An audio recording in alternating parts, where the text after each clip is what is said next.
অনেকে বলে যে বাপ মা থাকাকালীন বায়াত গ্রহণ করা যাবে না, এটা কি সত্য? না, সত্য না, এটা আদৌ সত্য না। সত্য না। তবে একটা মা বাপ জীবিত থাকতে একটা বিষয় বলা যাইতে পারে। বিষয়টা হলো এটা আশীর্বাদ ছিল, কিন্তু ওইভাবে আমরা কাজে লাগাইতে পারছি না। গুরু ছাড়া কোনো কিছু হয় না। অনেক বড় বড় শিল্পীদের সাথে তো গান করছেন করছেন না? করছে দেশে, দেশের বাইরে, দেশের বাইরে কয়টা দেশে গান করছেন? দেশের বাইরে কয়টা? বেশ 3-4টা দেশে গান করছি। ইউরোপে, আমেরিকায় গান করছি, আপনি তো বাংলাদেশের ইংল্যান্ডে গান করছি, বাংলাদেশ বেতারে এনলিস্টেড আমি অনেকদিন। ওর মানে শিল্পী না, তালিকাভুক্ত শিল্পী ছিলেন তো, শিল্পী। হ্যাঁ, আমি বাংলাদেশ তালিকাভুক্ত শিল্পী, বাংলাদেশ রেডিও। এখনো তো মাঝে মাঝে গান গান নাকি? এখনো রেডিওতে আমি কম যাই, অবশ্য কম যাওয়া পড়ে, তবে তালিকাভুক্ত। বিটিভিতে এই বাংলাদেশ টেলিভিশনও গান টান করি, আচ্ছা আচ্ছা। প্রাইভেট চ্যানেলগুলিতে গান টান করি, দেখি তো বিভিন্ন চ্যানেলে মাঝে মধ্যে আপনাকে দেখি, আপনার গান শুনি গাই। শুনি। আচ্ছা, আসলে অনেক জ্ঞানী মানে যারা আছে বর্তমানে জ্ঞানী শিল্পীরা, ওনারা অনেক সময় হারিয়ে যাচ্ছে। নতুন কোনো জ্ঞানী শিল্পী বাংলাদেশে তৈরি হচ্ছে না। কারণ একটাই, তারা চর্চা এবং গুরুবিদ্যা এবং মুর্শিদ মানে না, বা চর্চা করে না, ওইভাবে গান নিয়ে আসে না, ইউটিউব থেকে উঠে আসার কারণে বিভিন্ন কারণে তারা হারিয়ে যাচ্ছে। আর যারা গুণী শিল্পীরা আছে তাদের কদর দিচ্ছে না সেইভাবে। কেন? তাদেরকে নিতে গেলে একটা ভালো অ্যামাউন্ট লাগবে, এবং তাদের গান শোনার মতো বর্তমানে শ্রোতা এবং বর্তমান প্রজন্মেরা, আমি মনে করি যে তারা ওই সম্মানটা বুঝে না। আসলে বাউল গানটা, প্রকৃত বাউল গানটা কি? যাই হোক, এই যে আছে সুনীল কর্মকার দাদা, উনি আছে বাংলাদেশে, এরকম আরও অনেক গুণীজন শিল্পীরা আছেন, ওনারা আছেন আমাদের মাঝে। এটা আমাদের বড় পাওয়া। ওনারা যেসব গান করেন, যারা গান বুঝেন তারা বুঝতে পারবেন যে আসলে গানটা কি, প্রকৃত বাউলটা কি। এটা দিন দিন হারিয়ে যাচ্ছে।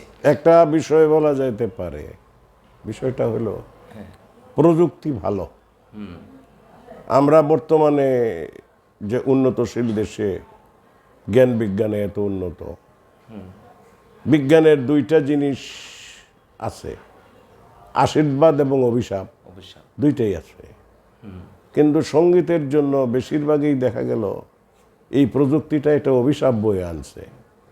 মানে প্রতিভা ধ্বংস করার জন্য এই বিষয়টা ওরা বয়ে আনছে, যে এটা হলো প্রযুক্তির অভিশাপ। যেটা প্রযুক্তি, এটা আশীর্বাদ ছিল, কিন্তু ওইভাবে আমরা কাজে লাগাইতে পারছি না।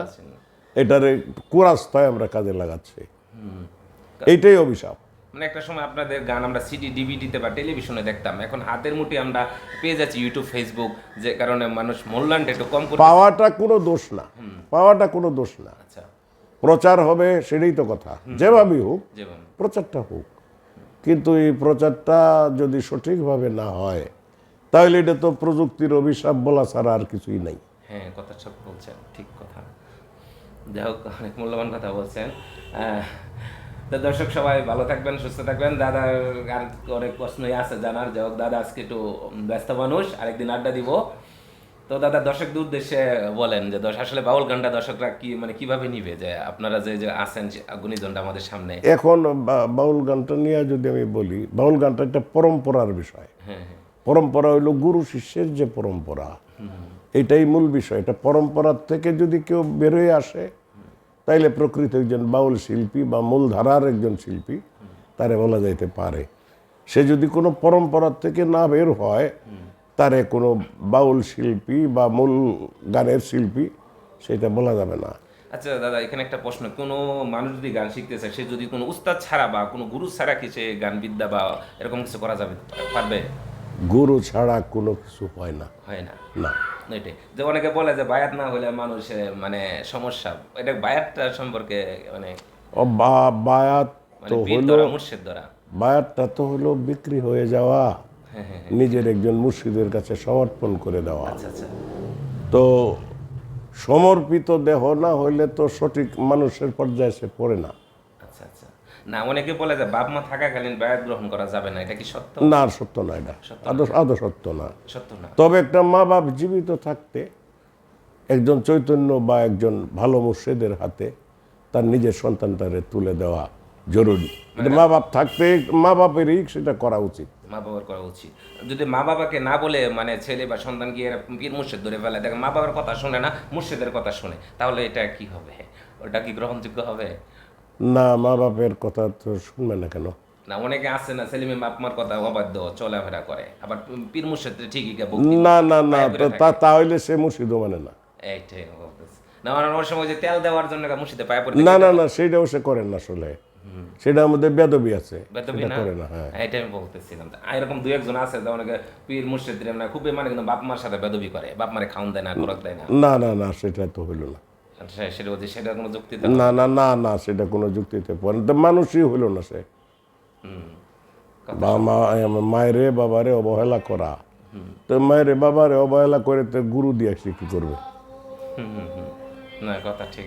আগে বাপ মারের সেবা যত্ন করতে হবে, তারপরে সে গুরু। হ্যাঁ, বাপ মার পরে সে গুরু। তারা যেহেতু জন্মদাতা, তারা তো আমার মূল ফাউন্ডেশন, তারা জন্মদাতা। এই জন্মদাতায় জন্ম না দিলে গুরুও তো চিনতাম না। কথা সত্য। তো কাজেই সেই মায়ের বাপের প্রাধান্য সেটা তো দিতেই হবে। যারা দেয় না এরা সঠিক গুরু শিক্ষায় শিক্ষিত না। ধন্যবাদ।